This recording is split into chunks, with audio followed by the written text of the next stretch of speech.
کہ سوال یہ ہے بنیادی طور پر کہ ہم اپنے مستقبل کو ریشیپ کیسے کریں، اور ہمیں کون سے وہ انداز اپنانے چاہیے کہ مستقبل میں اس مغربی تہذیب کے طوفان کے سامنے ہم کوئی بند باندھ سکیں۔ تو نوجوانوں سے میری ایک ہی جواب ہے، آپ نے 100 سال 200 سال 300 سال آگے جانا ہے تو آپ کو 1400 سال پیچھے جانا پڑے گا۔ لوٹ جا عہد نبوی کی طرف اے رفتار جہاں، میری پسماندگی کو پھر ارتقا درکار ہے۔ اپنی پسماندگی کو اگر ہرما نصیبی کو آپ نے دور کرنا ہے تو آپ کو 1400 سال پیچھے جانا پڑے گا۔ کوئی نئے طریقے آپ کے سامنے نہیں آئیں گے، کوئی نئے منہج آپ کو دنیا میں دوبارہ سے کامیابی کا استعارہ نہیں بنا سکتے، آپ کے گولڈن ایج کو دوبارہ واپس مغربی راستے نہیں لا سکتے۔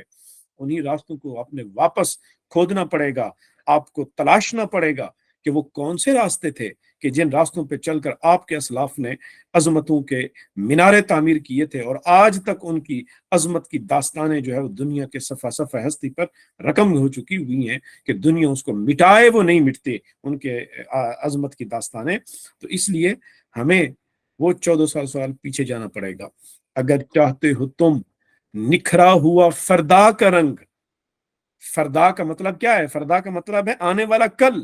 اے نوجوان، آپ سے یہ کہا جا رہا ہے اپنے آنے والے کل کو نکھارنا چاہتے ہو؟ اگر چاہتے ہو تم نکھرا ہوا فردا کا رنگ تو سارے عالم پر چھڑک دو گنبد خضرا کا رنگ۔ آپ کو تعلق اسی گنبد خضرا سے جوڑنا پڑے گا، وہی ہریالی آپ کی زندگی میں دوبارہ آئے گی۔ کب آئے گی؟